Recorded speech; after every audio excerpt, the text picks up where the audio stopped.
If you've got one of these Audi A6 C6 Advance or any Audi A6 C6, basically, if your heating's not working and you've tested all that out, you've changed all that, and you've kept messing about, and you still can't get your heating to change and your heater blower to come on, change this. We've tried everything, and we've finally got to the root cause. We've changed that, which is it's right there. So you need to take off. You can take off half your bumper and just peel that back.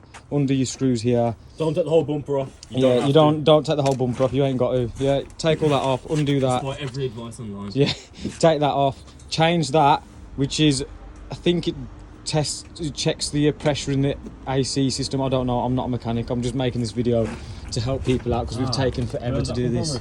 So yeah, change that in there, and your heating should come on after you've tested all that. If it don't work. One mate, look. You reckon? Where is the other one?